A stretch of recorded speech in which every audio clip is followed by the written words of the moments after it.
میری کئی سالوں کی نمازیں اور روزے قضا ہیں تو ان کو ادا کرنے کا کیا طریقہ ہے؟ کئی سالوں کی نمازیں اور روزے ادا کر لیں، یہ طریقہ ہے، یہی طریقہ ہے، اس کے علاوہ اور کوئی طریقہ؟ جتنے سالوں کی نمازیں ہیں اتنے سالوں کی نمازیں پڑھیں۔ نماز پڑھنے کا طریقہ یہ ہوگا کہ جب آپ فجر پڑھ رہے ہیں تو آپ یہ نیت کریں گے کہ میرے ذمے فجر کی جتنی نمازیں قضا ہیں ان میں جو نماز سب سے پہلے نمبر پہ آتی ہے میں وہ پڑھ رہا ہوں یا پڑھ رہی ہوں، ٹھیک ہے نا؟ تو وہ آپ یہ نیت کریں۔ ظہر جب پڑھیں تو آپ کہیں میرے ذمے ظہر کی جتنی نمازیں قضا ہیں ان میں جو سب سے پہلی نماز ہے میں وہ پڑھ رہا ہوں۔ جب بھی نیت ہوگی تو یہی ہوگی۔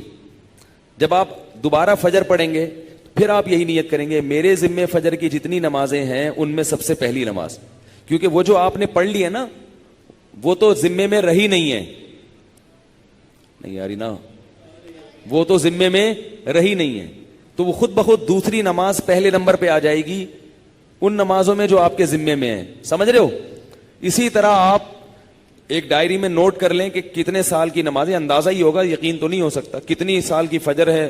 بعض لوگ فجر کم پڑھتے ہیں ظہر زیادہ پڑھتے ہیں تو وہ ظہر کم رکھیں فجر زیادہ رکھیں، ٹھیک ہے نا؟ تو جمعے کتنے آئے ہیں یہ سارا حساب کر کے ایک اندازہ ہی ہوگا، اس کا یقین نہیں ہو سکتا، تو اندازے سے کر لیں اور جتنی جتنی نمازیں پڑھتے جائیں ڈائری میں سے وہ کاٹتے جائیں۔ بعض لوگ ڈائری کا نظام نہیں رکھتے، حافظے پر اعتماد کرتے ہیں، وہ ساری زندگی کنفیوز رہتے ہیں، پڑھتے رہتے ہیں، ان کو یہ نہیں پتہ چلتا کہ ہوئی ہے کہ نہیں ہوئی ہے۔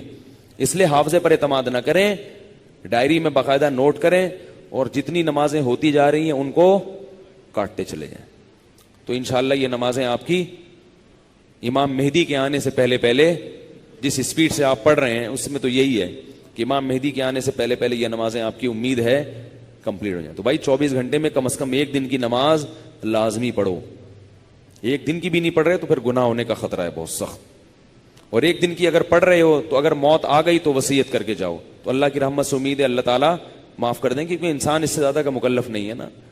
اب ایک دن میں 5 نمازیں فرض بھی پڑھنی ہے، پھر قضا بھی پڑھنی ہے، تو اور بھی تو کام کرنے ہیں نا۔ بعض لوگ تو ایسے ہوتے ہیں اولو العزم ہوتے ہیں کہ وہ ایک دن میں 5 دن کی نمازیں قضا پڑھ لیتے ہیں۔ ہمارے حضرت کے ایک مرید تھے، وہ تقریباً 50 سال کی عمر میں دین پر آئے، گورنمنٹ میں کسی ادارے میں آفیسر تھے۔ 50 سال کی عمر میں جب آئے ہیں تو ایسا انقلاب آیا ان میں کہ انہوں نے 50 سال کی عمر میں عالم بھی بنے، وہ حافظ بھی بنے، اور میرا خیال ہے کتنے 40-50 سال کی قضائے عمری انہوں نے ایک سال میں نمٹا لی۔ ہم جب بھی جاتے تھے ہر وقت نماز پڑھ رہے ہوتے تھے یا تلاوت کر رہے ہوتے تھے اور مدرسے میں پڑھ بھی رہے ہوتے تھے، ایسا ٹائم کو مینج کیا انہوں نے۔ تو ایسے لوگ بھی ہیں، لیکن بہرحال شارٹ ہیں ایسے لوگ، تو آپ ایسے نہ بنیں، اتنا ہی کر لیں کہ 24 گھنٹے میں کم از کم ایک دن کی۔ پھر قضاء عمری پڑھنے کا کوئی ٹائم متعین نہیں ہے، فجر کے وقت میں ظہر کی پڑھ سکتے ہو، ظہر کے وقت میں فجر کی پڑھ سکتے ہو، مکروہ وقت نہ ہو۔ مکروہ وقت جو سورج نکلتے ہوئے، زوال کے وقت اور سورج غروب ہوتے ہوئے، فجر کے بعد بھی پڑھ سکتے ہیں، عصر کے بعد بھی پڑھ سکتے ہیں قضا، فجر اور عصر کے بعد نوافل تو نہیں پڑھ سکتے مگر قضاء عمری پڑھ سکتے ہو۔ وطر بھی پڑھنے پڑیں گے، احناف کے ہاں وطر کی نماز کیا ہے؟ واجب ہے۔ اس پہ دلائل کیا ہیں یہ؟ کیونکہ آج کل کلپ ایسے آ رہے ہیں، کوئی واجب کچھ نہیں ہوتا اور یہ سنت موقدہ کچھ نہیں ہوتا، یہ بھی آ رہے ہیں کلپ مارکیٹ میں، تو وہ نہیں، فجر کی سنتیں نہیں پڑھیں، بس فرائض پڑھیں گے، فرائض پڑھیں اور وطر پڑھیں، ٹھیک ہے نا؟ اور فرائض میں یہ آسانی ہے کہ تیسری اور چوتھی رکعت میں اگر کچھ نہ بھی پڑھیں تو بھی بول لینا چلے گا۔ فرض کی تیسری رکعت میں 3 دفعہ سبحان ربی الاعلی کہنے کی بقدر کھڑے رہیں تو بھی نماز ہو جائے گی، ٹھیک ہے نا؟